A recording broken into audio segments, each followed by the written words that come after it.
Assalamualaikum warahmatullahi wabarakatuh. Hari ini kita ada di podcast Puskesmas Cilacap Utara 1. Hari ini kita akan membahas tentang gerakan ibu hamil sehat dan bahagia. Dengan saya Dr. Made Ayu dan ada rekan saya hari ini adalah Mbak Desti. Iya, Desti Iya. ya.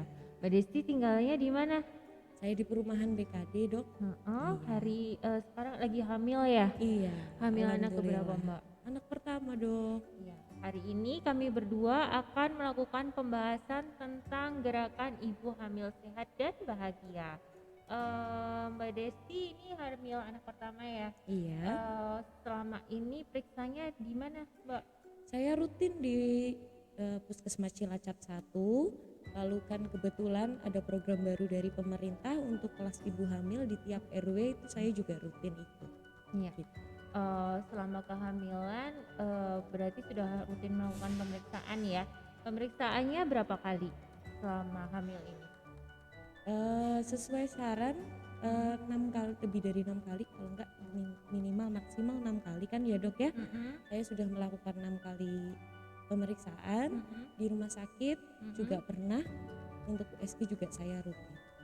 Iya, jadi mohon maaf ini umur kehamilannya sudah berapa minggu, Mbak? Sudah masuk 36 minggu, Dok. 36 minggu Iya. ya. Jadi udah masuk ke trimester 3 Iya. ya. Bentar lagi lahiran. Jadi memang iya, jadi di puskesmas kami memang ada program untuk kelas ibu hamil itu setiap bulannya pada setiap 3 kelurahan memang sudah dilaksanakan secara rutin. Kemudian untuk pemeriksaan ibu hamil itu juga sudah benar, jadi dilakukan minimal itu 6 kali. Jadi 1 kali pada waktu trimester 1, kemudian 2 kali pada waktu trimester 2 dan 3 kali pada waktu trimester 3. Dan selama 6 kali itu sebaiknya memang 2 kali ketemu dengan dokter, bisa dengan dokter umum yang ada di puskesmas untuk melakukan pemeriksaan USG atau bisa ke rumah sakit apabila di puskesmasnya belum ada USG ya. Dan kebetulan di puskesmas kami baru saja nih ada USG. Jadi sudah mulai ada pemeriksaan USG oleh dokter dan memang baru bisa dilakukan pada waktu trimester 1 dan trimester 3 ya, sesuai dengan anjuran pemerintah. Selama hamil sampai 36 minggu ini ada keluhan nggak, Mbak? Untuk keluhan sih standar pada ibu hamil ya, Dok. Untuk awal kehamilan mau muntah, lalu masuk ke trimester 2 alhamdulillah sudah nafsu makan sudah meningkat. Lalu mungkin sempat beberapa kali ada indikasi ke arah anemia ya, Dok. Sekalian saya boleh tanya boleh ya, Dok ya? Boleh. Itu kan sekarang ada beberapa hal yang digarisbawahi itu seperti stunting. Untuk stunting itu sebenarnya apa sih, Dok? Lalu apa saja yang bisa dilakukan oleh para ibu hamil untuk mencegah stunting? Ya, jadi stunting itu adalah pertumbuhan tinggi badan anak itu tidak sesuai dengan standar deviasi. Jadi biasanya dia karena kebutuhan gizinya tidak terpenuhi secara kronis. Nah, untuk pencegahan stunting ini sebenarnya dari sebelum hamil ya. Sebelum hamil itu dari waktu kita remaja itu kan ada persiapan dari awal itu adalah jangan sampai dari remaja kita tuh sudah anemia seperti itu. Makanya di puskesmas kami ada program pembagian tablet darah untuk anak remaja yang sudah mulai menstruasi seperti itu. Jadi kita membagikan ke sekolah, ke SMP atau ke SD kalau misalnya ada anak yang sudah menstruasi. Kemudian untuk selama kehamilan kita juga bisa melakukan pencegahan, yaitu kalau misalnya di remajanya sudah anemia, jangan sampai waktu hamil juga terjadi anemia pada waktu kehamilan. Kemudian itu juga mencegah terjadinya KEK atau kekurangan energi kalori pada ibu hamil. Itu kan bisa kita deteksi pada waktu kita pemeriksaan setiap bulan dari lingkar lilanya, kemudian IMT-nya seperti apa, seperti itu. Kemudian pada waktu setelah ibu hamil, setelah melahirkan ya ini dengan pemenuhan gizi untuk anaknya, memberikan ASI selama 6 bulan, kemudian setelah 6 bulan kita memberikan MPASI dan mencegah terjadinya infeksi berulang pada anak, misalnya dia diare berulang atau pneumonia seperti itu. Oh, jadi gitu ya, Dok. Jadi memang sudah ada pencegahan sebenarnya dari awal atau Dari sebelum awal. hamil gitu ya, Dok Iya. ya. Lalu kalau seumpama, Dok, mual muntahnya parah banget, Dok. Kan biasanya cenderung lebih suka yang seger-seger. Kalau makanan-makanan yang selain obat tambah darah, tablet tambah darah itu apa, Dok, kira-kira, Dok?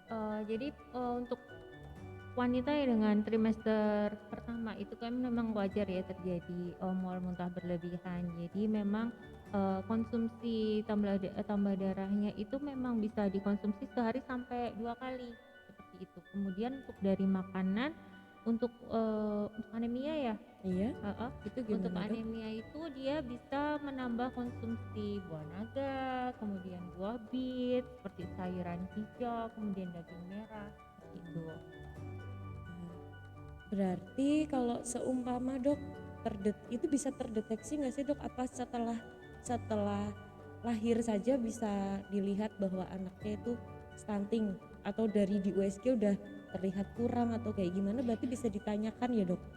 Jadi pada waktu pemeriksaan kehamilan kan kita bisa tahu jadi taksiran berat bayinya itu berapa, dia sesuai nggak sesuai dengan umur kehamilannya, seperti itu. Biasanya kalau dengan ibu dia dengan permasalahan gizi, biasanya dia juga akan bisa terjadi kelahiran prematur, makanya jadi kan tidak sesuai ya pertumbuhannya antara anak yang prematur dengan anak yang lahir sesuai dengan umur kehamilannya, seperti itu. Lalu untuk selain tablet tambah darah seperti itu ada obat yang lain nggak sih, Dok? Seperti mungkin penambahan untuk penyerapan gizi yang lain, kan kadang kami itu masih suka berat badan ibunya besar tapi ternyata berat badan janinnya kurang. Itu kira-kira untuk ke arah bayi ada vitamin yang lain gitu, Dok, atau dari dokter aja, dari dokter kandungan kayak gitu sarannya? Untuk suplemen khusus sih ya, Iya. jadi sebenarnya pemenuhan kebutuhan gizi untuk ibu hamil memang berbeda dengan ibu yang tidak hamil tentu saja. Pemenuhan kebutuhannya yaitu tergantung trimesternya juga. Kalau dia trimester 1 kebutuhan makanan pokoknya misalnya nasi dia bisa sampai 5 porsi. Kemudian kalau trimester 2 dan 3 dia bisa sampai 6 porsi seperti itu. Jadi memang kebutuhan kalorinya juga lebih tinggi, kebutuhan protein hewani, nabati, kemudian sayuran, kebutuhan lemak itu dari minyak yang untuk menumis, kemudian santan, seperti itu juga lebih tinggi. Masing-masing itu dia kebutuhannya adalah 4 porsi setiap harinya, seperti itu. Sudah cukup paham sih, Dok. Terima kasih ya, Dok, atas penjelasannya. Saya rasa sih mungkin untuk ibu-ibu di sana agak berkurang kekhawatirannya soal stunting, Dok. Lalu Iya. ada kira-kira ada program apa lagi, Dok, setelah ini? Ya, jadi untuk program Ibu Hamil Sehat ini sendiri, kami besok hari Selasa tanggal 20 Desember kami akan melakukan deklarasi gerakan Ibu Hamil Sehat dan Bahagia yang dilakukan di Puskesmas Cilacap Utara 1. Di situ ada kegiatan pemeriksaan ibu hamil, kemudian ada senam hamil bersama dengan yang lainnya dari ibu-ibu 3 kelurahan ya, seperti itu. Kemudian ada edukasi gizi juga, seperti itu, ada penyuluhan dari dokter yang dari kami, seperti itu. Hari Selasa jangan lupa datang ya Mbak ya. Siap-siap, Dok, saya pasti datang insya Allah. Ya, terima kasih juga sudah datang hari ini ke acara podcast Puskesmas kami. Iya, Dok. Semoga besok kelahirannya lancar, Amin, sehat-sehat terus ya. amin. Iya, terima kasih, Dok, atas informasinya dan sudah mau menjawab beberapa pertanyaan saya. Ya, terima kasih. Assalamualaikum warahmatullahi wabarakatuh.